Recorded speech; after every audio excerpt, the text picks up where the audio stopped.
क्या middle east एक बार फिर से बड़े युद्ध की तरफ बढ़ रहा है? क्या पुराने दोस्त अब आमने सामने आ गए हैं? और क्या अमेरिका, इजरायल और ईरान के बीच टकराव फिर से आग भड़का सकता है?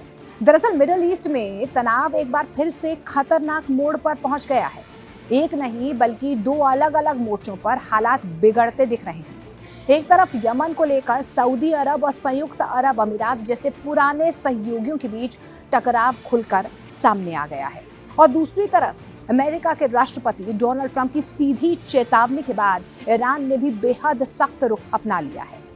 हालात ऐसे बन रहे हैं कि पूरा इलाका किसी भी वक्त बड़े संघर्ष की चपेट में आ सकता है। यानी कि खाड़ी देश वो इलाका बन सकता है जहां पर एक वर्ल्ड वॉर छिड़ सकता है। सीरिया सुलगा हुआ बैठा है, ईरान तमतमाया हुआ है, लेबनान बदले की आग में जल रहा है और हूती हमले की ताक में बैठा है।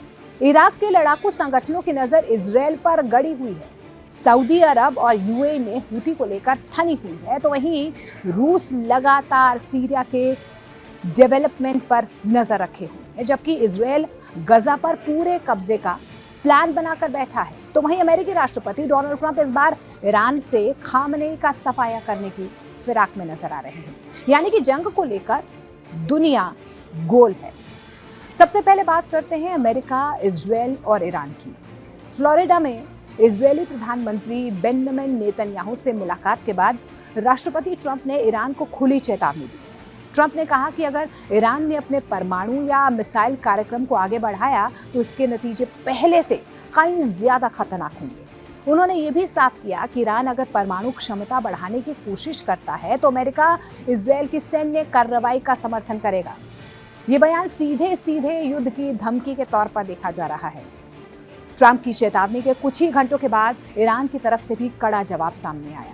ईरानी राष्ट्रपति मसूद पेजेश्कियान ने ये साफ शब्दों में कह दिया कि ईरान पर अगर किसी ने हमला किया तो उसका जवाब इतना दर्दनाक होगा कि हमलावर को पछताना पड़ेगा।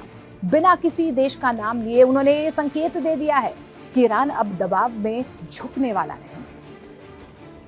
यानी कि एक तरफ धमकी है तो दूसरी तरफ जवाबी चेतावनी। सवाल ये है कि क्या ये बयानबाजी किसी बड़े टकराव की शुरुआत है? इस तनाव की जड़ें हालिया इतिहास में भी छिपी हैं। जून 2025 में इजरायल ने ईरान के परमाणु ठिकानों पर हमला किया था। 13 जून से शुरू हुई इस कार्रवाई में 12 दिनों तक ईरान के सैन्य, परमाणु और रिहायशी इलाकों को निशाना बनाया गया, और इसके बाद 22 जून को अमेरिका भी मैदान में उतरा और नतांज, फोर्डो और इस्फहान में ईरान के 3 परमाणु ठिकानों पर हमला किया गया।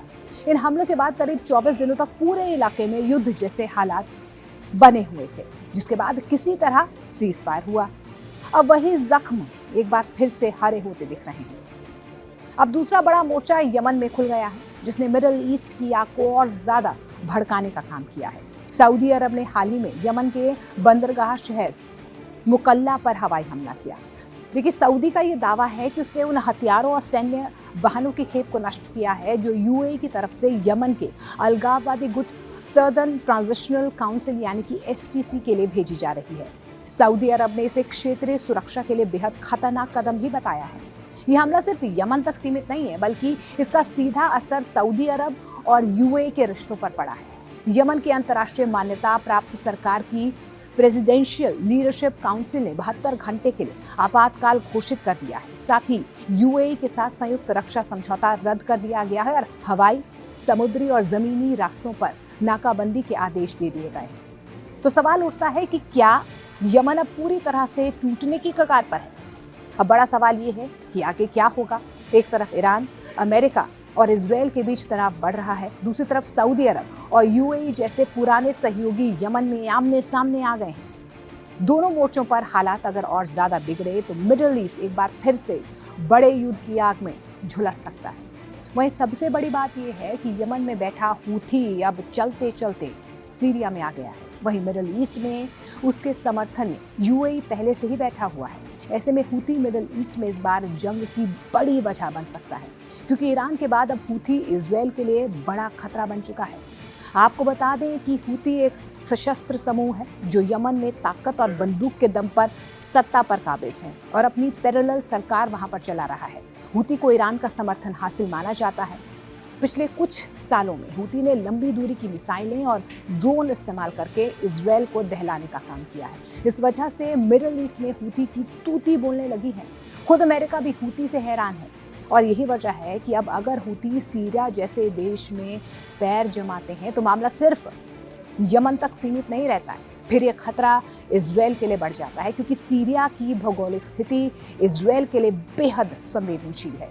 सीरिया की सीमा सीधे इजरायल से लगती है, खासकर गोलान हाइट्स इलाके की अगर हम बात करते हैं तो गोलान हाइट्स इलाके में सीरिया की सीमा सीधे तौर पर इजरायल से लगती है।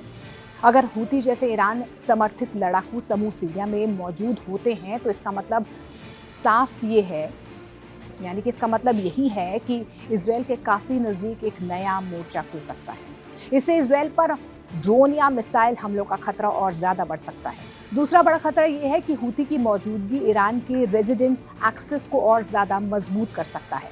इस नेटवर्क में पहले से ही हिजबुल्ला, इराक में मौजूद ईरानी समर्थित मिलिशिया और सीरिया में मौजूद ईरानी बल शामिल हैं। अगर हूती भी इसमें जुड़ते हैं तो इजरायल चारों तरफ से दबाव में आ सकता है। हालांकि ये भी समझना ज़रूरी है कि हूती की सीरिया में मौजूदगी फिलहाल सीमित और प्रतीकात्मक मानी जाती है। उनके पास वहां पर हिजबुल्ला जैसी मजबूत सैन्य पकड़ नहीं है। इजरायल की खुफिया एजेंसियां और वायुसेना सीरिया पर लगातार नजर रखती है और किसी भी उभरते खतरे को शुरुआती स्तर पर ही निशाना बनाती रही है। एक और पहलू ये भी है कि इजरायल के लिए सबसे बड़ा खतरा सीधा हूती नहीं बल्कि उनके पीछे खड़े ईरान की रणनीति है। अगर ईरान हूती को सीरिया के रास्ते इजरायल के खिलाफ इस्तेमाल करता है तो तनाव और ज्यादा तेजी से बढ़ सकता है और यही वजह है कि इजरायल सीरिया में किसी भी नए ईरान समर्थित गुट की मौजूदगी को अपनी रेड लाइन मानता है। साफ है कि मिडिल ईस्ट इस वक्त बेहद नाजुक दौर से गुजर रहा है। चेतावनियां, जवाबी धमकियां और बमबारी ये संकेत दे रहे हैं कि शांति अभी दूर है। सवाल सिर्फ इतना है कि क्या ये टकराव यहीं थम जाएगा या दुनिया एक और बड़े संघर्ष की ओर बढ़ रही है।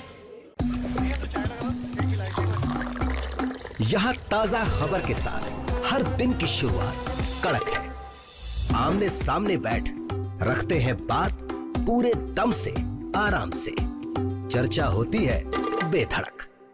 यहाँ किस्से कहानियों में बोल सरल और अंदाज बेहद कड़क मिलता है। जीने में एक तेवर है जो आता है सही ज्ञान, जानकारी और उससे कमाई कड़क नोट से।